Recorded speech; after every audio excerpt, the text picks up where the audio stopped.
Besides all that, we've got some charts. We can bang through those a little bit. Let's do it. Let's do it. If that's okay. Listen, in the tasty trade statuary hall, I really want someone to consider putting mine in there, but just because this one thing. This I remember distinctly on this very program, on this day here, this bar on June 22nd. I went way out on a limb and said, now's the time to short this one because it was the perfect kiss of that broken trend line. And it hasn't been a straight line down, but it's been a nice little tumble. We've had, this is SMH Semiconductors. That was the peak. And we fell and we pushed back to a beautiful gap close right there. Just picture perfect, right out of a textbook. And then another tumble. And the tough thing about mornings like this is like, if you're, if there's any bears out there left besides myself, when do you cover? Because obviously at the moment, at this immediate moment, it seems like a good place to cover because of what's transpired over the past few weeks. I trimmed my SMH options position some, but they expire in friggin' January, so I can't get too anxious about it. Yeah, that's the challenge. It's a really good morning because I felt yesterday that I was already short tech and semiconductors, but I saw one very striking article that noted that 3 out of the 500 stocks in the S&P 500 accounted for 25% of the gains so far this year. And that's a lot of numbers, but I did the arithmetic, and if I've got this right, it means they have 167 times proportionate effect on there. That's pretty big. It was Micron, it was Western Digital, it was SanDisk. I was already short 2, and just because I'm a nasty little bugger, I'm like, okay, I'll short the third one too. So I short all 3. So anyway, yeah, there's just about no semiconductor memory stock that I'm not short. How many rooms do I have to get you away from, girly? Anyway, so it's better than before.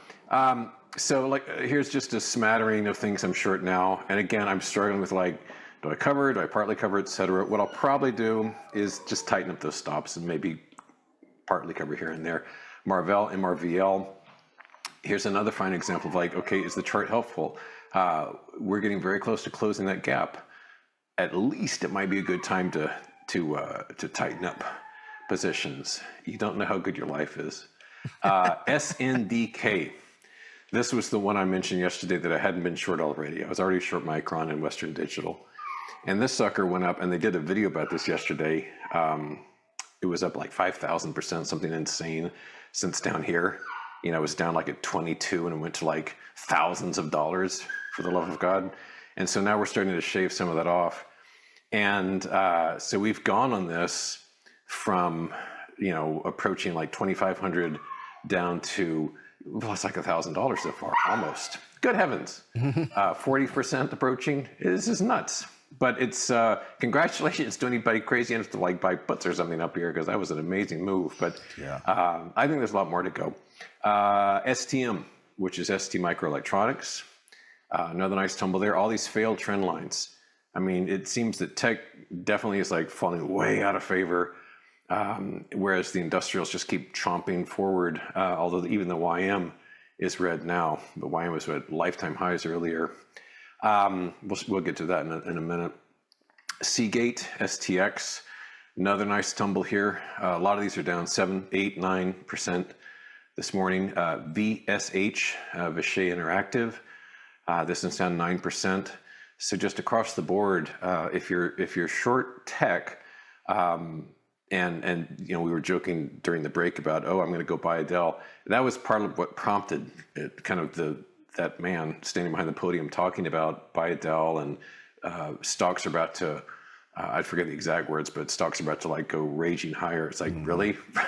From this depressed base, you think so? If this was 1982, sure, you betcha.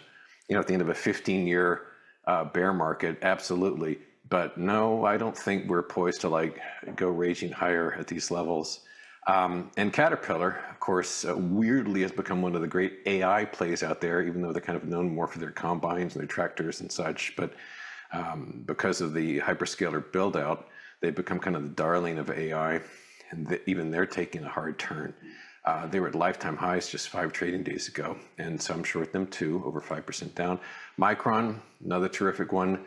This one peaking up here. Just about the time I think their CEO was announcing a big multi-hundred million contribution to, I think, those new accounts for children, I guess to ingratiate himself. I'm not sure what the idea was, but that was kind of the tippity top of that. So we've cut through the trend line of that. Just anything touching hyperscaling, it's just got a stink on it right now. SMTC, the Semtech core, I don't even know what they do, but they got a nice little top there, falling on this one down almost 9%.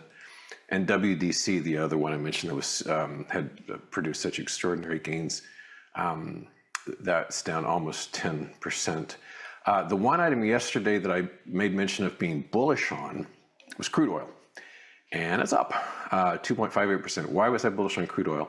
Well, charts, what else? My view here was that we closed this gap beautifully. This gap had been created at the start of the war. So basically the gap between, the Friday and the Monday that the war was announced. We fully sealed it a couple of trading days ago and then some. And now we're starting to push higher. It would be completely plausible for this thing to kind of hack its way back up to the bottom of that right triangle. As far as the NQ, we have been range bound for weeks, but it is not out of the sight of realm of possibility that we could cut through the lows we saw, I guess this would be last week, and get out of this range, particularly as people start sweating bullets about the hyperscalers. As far as YM goes, as I said, lifetime highs earlier this morning. However, we're down just a little bitty bit right now.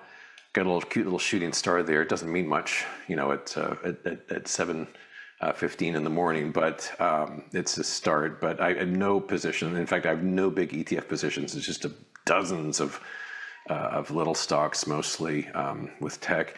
And last chart is IBIT.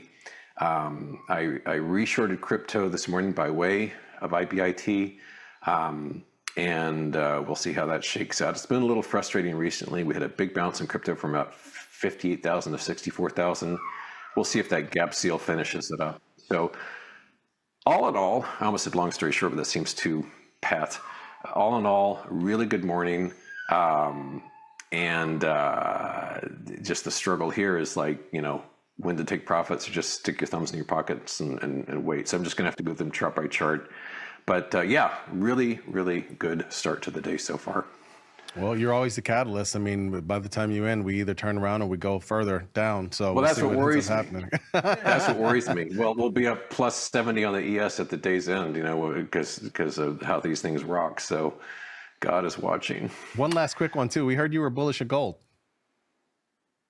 I'm long-term crazy bullish on gold. I've got a whole series of ratio charts, which, you can conclude that if nothing else, precious metals will greatly outperform stocks for years to come. Whether that means stocks fall or stocks go up less, mathematically it could go either way. But yeah, long-term. But no, my only precious position now is I'm actually short GDX, but that's a short-term trade. I think precious metals. If you're like, okay, you got to buy something and hold it for 5 years. Yeah, precious metals, definitely. Love it. Well, thanks, Tim.